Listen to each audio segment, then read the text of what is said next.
Hello viewers. आज की video में हम बात करेंगे कि एलिमेंटर के अंदर आप इमेज कैसे लगा सकते हैं। लास्ट की जो 2-3 वीडियोस थी मैं एक दफ़ा आपको रिकैप करवा देता हूं कि हमने सीखा था कि सेक्शंस कैसे बनाते हैं, हेडिंग कैसे बनाते हैं और उसकी एनिमेशंस वगैरह कैसे करते हैं, टेक्स्ट कैसे हम लिखते हैं, टेक्स्ट के अंदर इमेज लगाना, बुलेट वगैरह लगाना, उनको बॉर्डर देना, उनको स्टाइल करना, ये सारा कुछ हमने लास्ट की 2-3 वीडियोज़ में देखा है। आज की वीडियो जो है वो हम देखेंगे कि इमेजेस हम कैसे लगाना चाहते हैं। अगर अलग से कोई इमेज लगाना चाहते हैं वो कैसे लगाएंगे और किस तरीके से लगाएंगे। चलिए आइए शुरू करते हैं।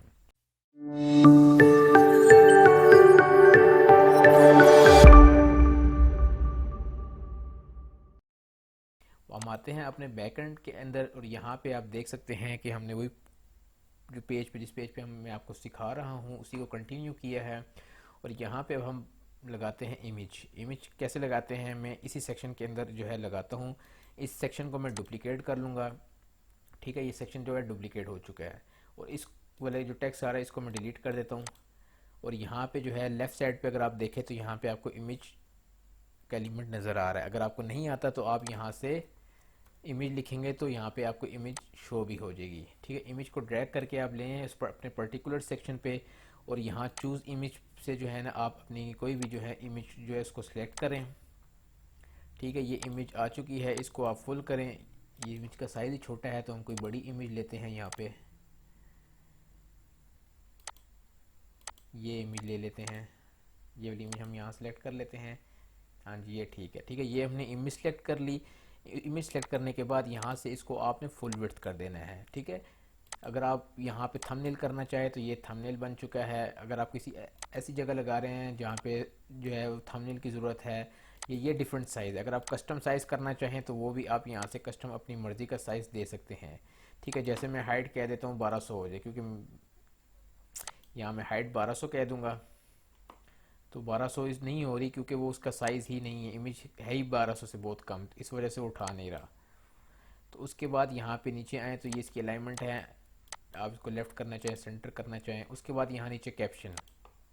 ठीक है, आप यहाँ पे अपना कस्टम कैप्शन दे सकते हैं। यहाँ पे आप लिख दे, जैसे मैं लिख देता हूँ इमेज। ठीक है, यहाँ देख सकते हैं इमेज नीचे लिखा हुआ नज़र आ रहा होगा आपको राइट साइड पे, क्योंकि मैंने यहाँ टेक्स्ट लाइन इसको राइट की है। मैं सेंटर करूँगा तो ये सेंटर हो जाएगा। अगर आप चाहते हैं इस इमेज को लिंक लगाना चाहते हैं तो आप यहाँ से कस्टम लिंक भी इसको लगा सकते हैं। जैसे मैं यहाँ पे गूगल का लिंक दे देता हूँ। ठीक है, यहाँ से मैंने लिंक लगा दिया। उसके बाद आप जाते हैं इसकी स्टाइल पे। स्टाइल पे जाने के बाद यहाँ पे सबसे पहले वो विड्थ जो है इस इमेज की आपसे पूछ रहे हैं, इसको बाय डिफ़ॉल्ट रहने दें। लेकिन अगर आप इसकी विड्थ करना चाहते हैं तो विड्थ आप इसकी 100% कर दें। मैक्सिमम विड्थ भी है इसकी, आप 100% कर दें। और हाइट जो है जो भी आपकी रिक्वायरमेंट है उस हिसाब से आप हाइट दे सकते हैं। जैसे 600 किया, इसको मैं 800 करता हूँ। 800 भी ये देखें हो चुका है। इसको मैं 9 करता हूँ, ज़्यादा हो गया तो 820 कर देता हूँ। ठीक है, ताकि ये बराबर हो जाए। इमेज थोड़ी कंप्रेस हो रही है सिर्फ आपको समझाने के लिए कि ये किस तरीके से काम करती है। तो इसको 820 कर देता हूँ। उसके बाद नीचे आता हूँ तो यहाँ पे ऑब्जेक्ट फिट आ रहा है। ठीक है, इसको कवर कर देता हूँ तो ये जो है इस इमेज को एज अ कवर वो ले लेगा। फिल करूँगा तो ये बाय डिफ़ॉल्ट पे रहेगा, जो आपको बाय डिफ़ॉल्ट इमेज होती है। कंटेन करूँगा तो ये जो है ना इमेज, जितनी इमेज होगी आपकी, ठीक है, वो इमेज का साइज़ उतना ही हो जाएगा। अब जो टॉप और बॉटम से आप देख सकते हैं जो स्पेस आ रही है, वो स्पेस क्यों आ रही है, क्योंकि हमने हाइट यहाँ पे ज़्यादा दी हुई है। तो इसको हम बाय डिफ़ॉल्ट ही कर देंगे। आपकी जो रिक्वायरमेंट हो आप अपनी रिक्वायरमेंट के हिसाब से इसको मज़ीद एक्सप्लोर कर सकते हैं। उसके बाद नीचे ऑप्शन आ रहा है नॉर्मल या होवर। ठीक है, ये क्या चीज़ है? ओपेसिटी होती है। ओपेसिटी अभी इसकी ज़ीरो है। ठीक है, इसकी ओपेसिटी को मैं करना चाहता हूँ कम से कम। ठीक है, ये देखिए जैसे इसकी ओपेसिटी को मैं कम कर रहा हूँ ये आपको थोड़ा सा लाइट होता हुआ दिखाई दे रहा होगा। ठीक है, मैं इसकी ओपेसिटी जो है 1 कर देता हूँ और मैं चाहता हूँ जब इसके ऊपर कोई होवर करे तो इसकी ओपेसिटी हो जाए 0.2। अब आप यहाँ देखिएगा जैसे इसके ऊपर मैं होवर करूँगा इसकी ओपेसिटी वो कम हो रही है। अभी एकदम से देखें ये बहुत झटका सा मार रहा है। ठीक है, हम इसमें अंदर कोई एनिमेशन लेके आए, ड्यूरेशन इसकी हम देना चाहें, हम ड्यूरेशन 1 करते हैं तो अब आप ये देखिएगा कि आराम आराम से ये कितने स्मूथली तरीके से होवर हो रहा है।